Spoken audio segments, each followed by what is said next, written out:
Edgar Allan Poe, an American who was one of the most imaginative writers in the history of the world, has also been among the most controversial critically. He sought explicitly to have each of his stories culminate in an overpowering emotional effect for the reader.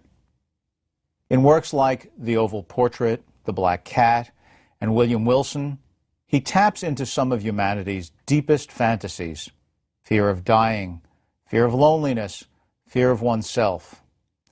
By examining these works, as well as other supposed horror stories such as The Telltale Heart and The Cask of Amontillado, we see how a writer can use the fantastic less or more in representing similar materials. Poe's formal variations on a theme allow us to sketch a continuum of the fantastic that provides a framework for relating all fantastic literature. In addition, what Poe called tales of ratiocination, which we would place under detective fiction or science fiction, provide a starting point for showing how the fantastic is crucial in the whole process of genre development. The writing of Edgar Allan Poe has too often been dismissed for reasons that do not hold up under scrutiny. Biographical complaints include the notions that he was an alcoholic and a pervert.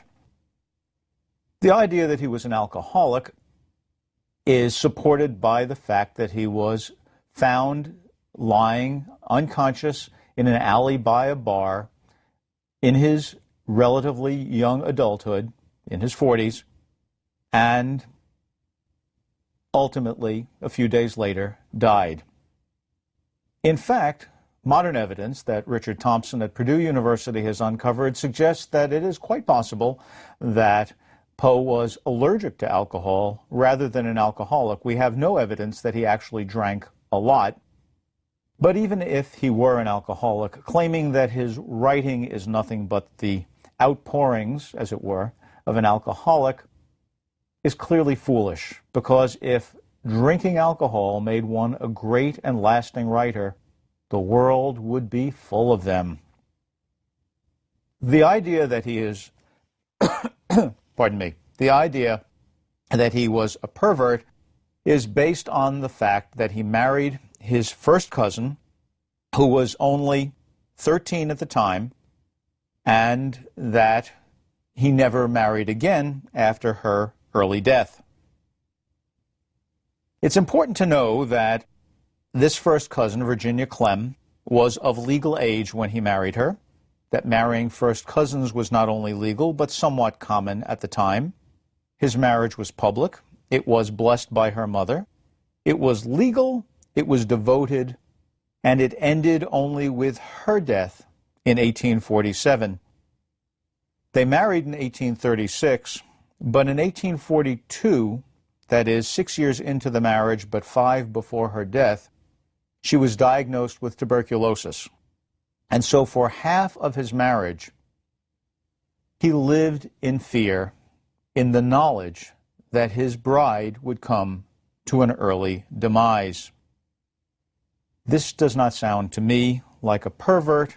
It sounds to me like a deeply saddened man.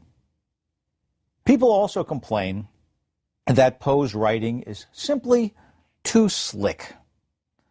The Raven, for example, is a poem that is very, very well known.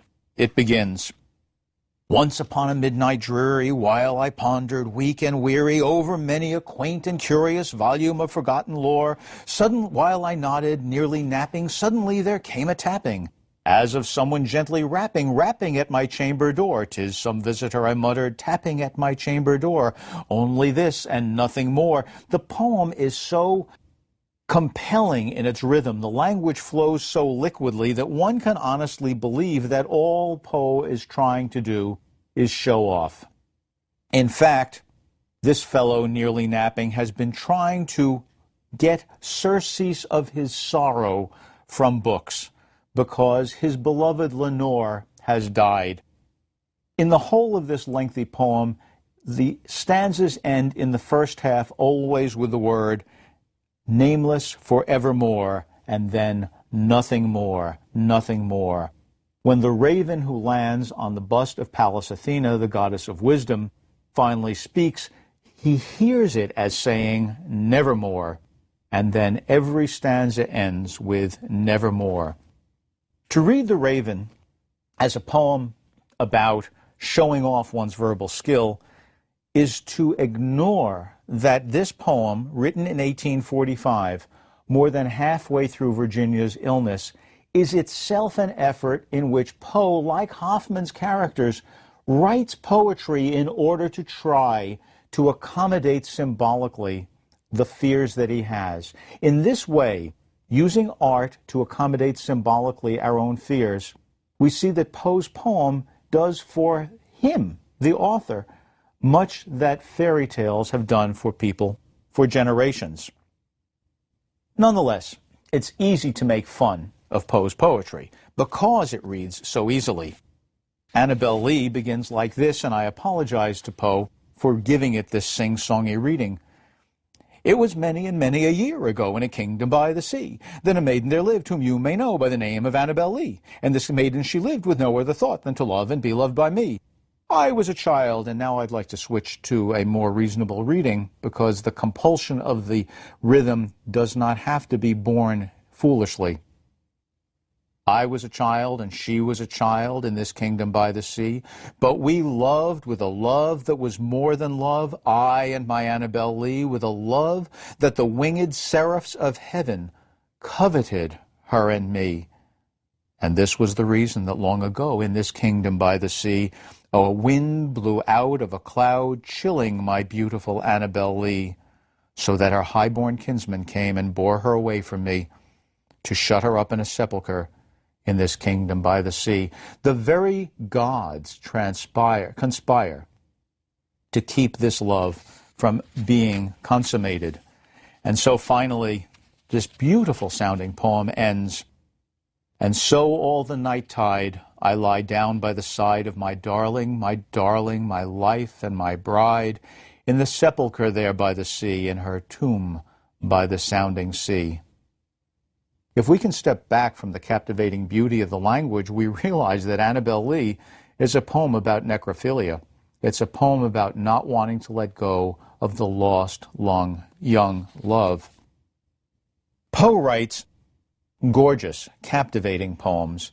These complaints that he was, in fact, just an alcoholic or merely trying to write slick stuff is, I think, wrong. But it is supported by an essay he wrote now called The Short Story, but originally published as a review of Nathaniel Hawthorne's Twice Told Tales. In this, he claims that what people should do, what authors should do, is construct their stories so as to create a single preconceived effect.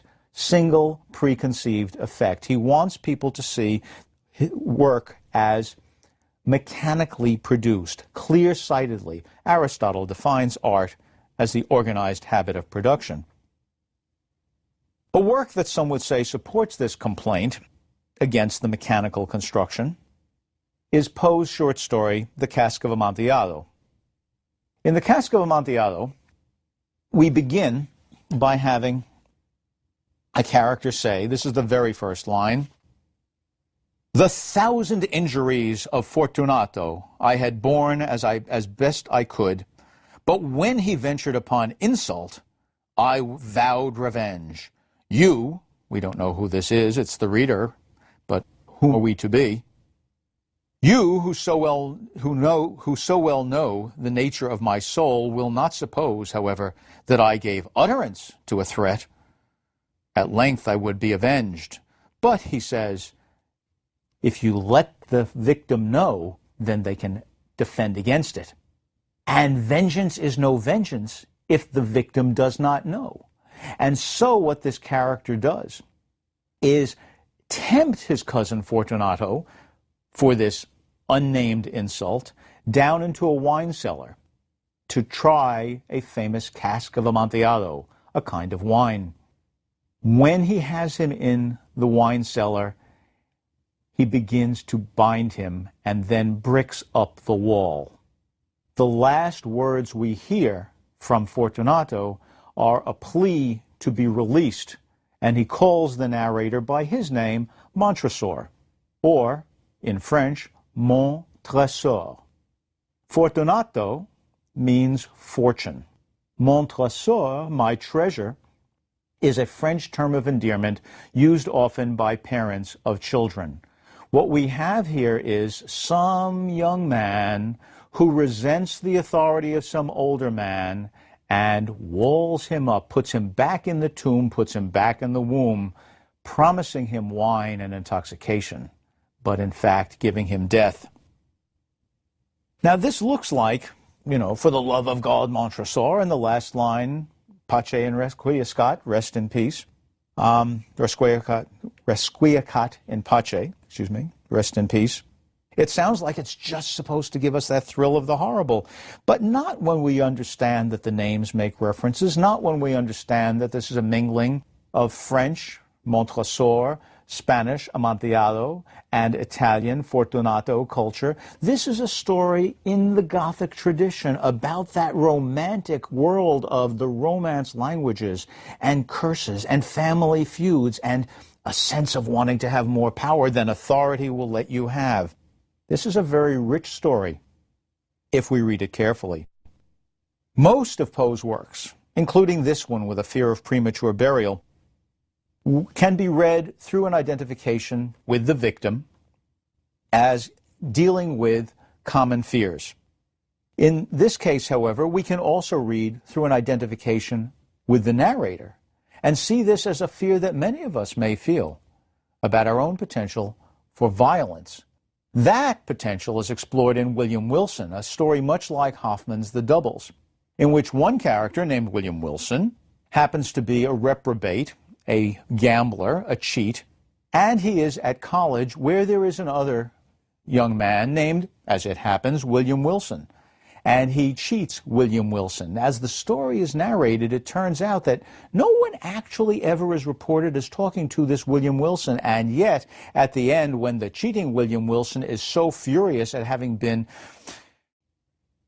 disparaged by his college mates because he is such a cheat, he kills the good William Wilson, feeling that that William Wilson is the one who had turned him in, and then realizes he has killed himself. The whole idea of doubles, which Hoffman gives us, which Poe gives us, goes back to a fantasy many of us have as youngsters. Somewhere else in the world, there is another me. And when I raise my hand, he has to raise his. And when you first get that idea about the second self, it's really kind of tempting, until you realize that it may be he who raises his hand and you who have no free will. And that sense of loss of control makes the entire question of doubling problematic. In The Telltale Heart, the loss of control is something that the narrator feels, but we have no reason to believe exists. He sees the old man, and the old man gives him an evil eye, and he comes to resent the old man, and so he eventually, cleverly, he says, letting us know how insane his own mind is, decides that he should kill him. And he does, by throwing the man off the bed and turning the mattress over him and smothering him. Not a convenient way to kill somebody. Now, this killing that he performs is successful, and he buries the body under the floorboards. Eventually, the police come by because the old man is not heard of, and the killer sits there and tries to have an interview with the police. But he hears the telltale heart thumping, the dead heart thumping. Eventually, he can't stand it anymore, and he exclaims to the police, "Yes, yes, just get me away from this telltale heart." They rip open the floorboards, and he is found and brought to justice. The thing is, as you read this story, you recognize that it's entirely possible to fully naturalize it. That is, we could suppose that the narrator of The Telltale Heart is simply hallucinating this sound. He is simply insane. His complaint against the knowledge of the old man, his evil eye being seen into, he doesn't want to be known, that complaint may simply be manufactured by the young man. There may be no evil or ill intent at all on the part of the old man, yet he dies. And in his guilt for that, the narrator hears the heart and turns himself over to the police for the justice that he knows is his due. In a sense, then, The Telltale Heart isn't a horror story at all. It's a perfectly realistic story told from the viewpoint of a madman. Now, The Black Cat is also a story about somebody who sees some other evil attacking him. In fact, he sees the black cat as a malign spirit in his house, and he kills a black cat that he has, that his wife had given him as a present. He is angry that he has killed the cat, but he's done it nonetheless. He's hanged it from a tree and let it be strangled to death. Then he goes off drinking, comes home, falls asleep in a stupor. He is awakened to, he comes home and finds that the house has burned down. The crowd gathered outside the house looks at the remains of the house and says things like, "Amazing, how strange." Only then does the narrator look at the wall plastered above the bed and see that the image of a black cat hanging from a rope is presented in bas-relief. But he says, well, probably what happened is that the neighbors came by, they saw the fire, they realized they thought that I was asleep, they cut the cat down in order to have something convenient to throw in through the window to wake me up, and thus, having justified this to myself, I went on. Well, that's a pretty hard justification. He gets a second cat, and that cat has a white blaze on him. And that white blaze, over the course of time, changes until it looks like an image of the gallows. He comes to truly hate that cat. Now, that white blaze may be changing its shape as a projection on the part of the narrator, the way the telltale heart thumps, but there is nothing odd, there is nothing projected about the bas-relief, because we hear the crowd speaking about it. He's going downstairs into the basement of his house. His wife is coming with him, but the cat is between his feet, and it begins to trip him up.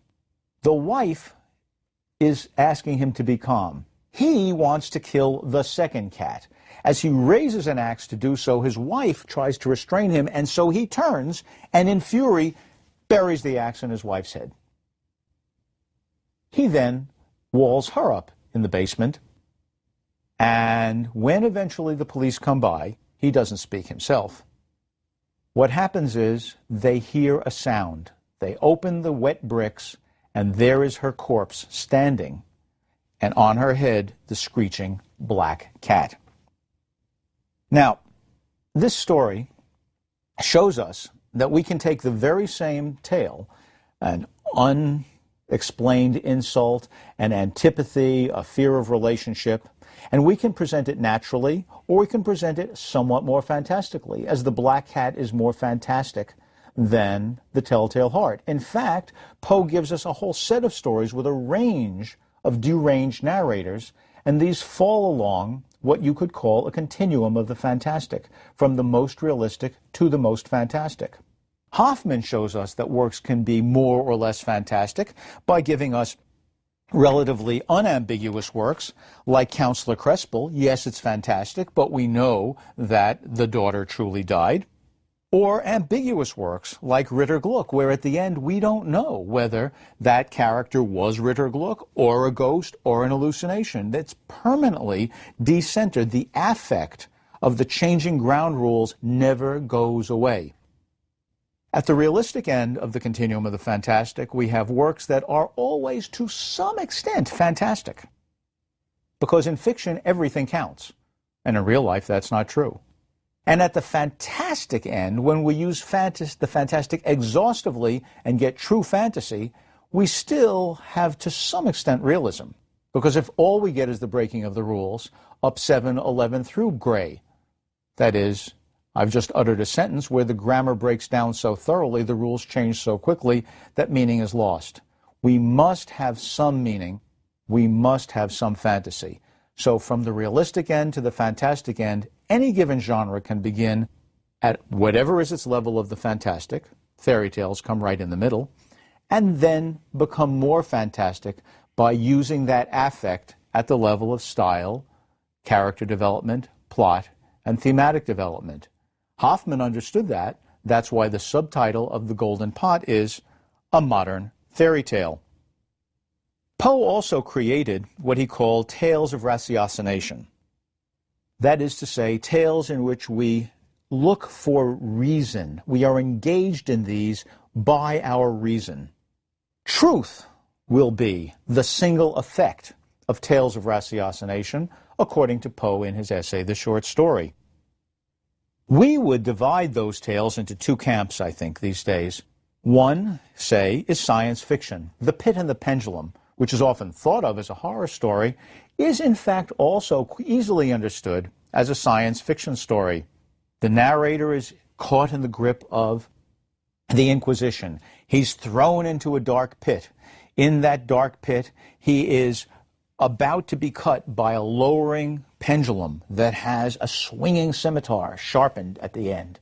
However, he maneuvers so that the mice come by and eat the surcingle, the monk's rope belt, that ties him to a crib, like a cradle, and lets him be released just before he's to be cut. He walks around blindly inside this pit, feeling the walls as they become hotter and hotter, and as this circular pit goes more and more to oval. As in many of Poe's stories, we find a female figure in a symbolic form that looks to be fearful and deadly. But this is science fiction. The calculation is made, yes, the pendulum must be descending because its period, it must be going faster because it's getting lower. And he understands that the period stays the same. Yes, I know how far around it is because I've counted steps and can multiply. The Purloined Letter is a detective story. It's one of the first great detective stories in which the prefect of police explains that it is impossible to retrieve the letter that was stolen by this person who has it from the mistress of the king, and if that letter does not come back, the king will be subject to blackmail, or at least his mistress will. There are matters of state here. Dupin, the detective, says, how do you know that it's missing? And then the prefect of police explains all of the activities that have been performed in order to find this letter. They have waylaid the supposed thief. They have put knitting needles through the spindles of his furniture. They have gone through his effects at home when he's been out. It can't be found.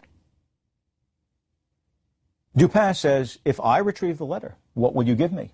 And the prefect of police says he'll give him an enormous sum of money. The next thing we see is Dupin calling the prefect back and saying, you might as well fill out your check. I have the letter here. The prefect is aghast, speaks not a word. He looks, there's the letter, and he runs off with it gladly. Dupin then explains to his sidekick what he did. And he explains that people don't look where they expect things to be. They look where they expect them to be hidden. Knowing that it was in none of the places where it might be hidden, Dupin inferred that the letter must be in plain sight. He visited the rooms of the supposed thief and saw that there was a letter case that held letters separately, one after the other, to be dealt with. And so he made a letter that looked the same on the outside as the letter that the mistress had written. But on the inside, it said, I now have the letter. And he then, when he visited a second time, substituted one for the other, leaving. That meant that the thief now knew that he did not have the letter and could not use it for blackmail, but could be blackmailed in turn. And so Dupin saves the day. This lengthy explanation about having the imagination to do the unexpected, which is to look where something is expected, this new kind of reversal, creates the modern detective story. But the story itself is about half leading up to the moment when the prefect runs out speechless, and half explaining what was done. Over the course of time, as detective stories develop, that crux shifts toward the end. And we can see the fantastic being used to make the genre of the great tale of the great detective ever more enjoyable for people as tastes change.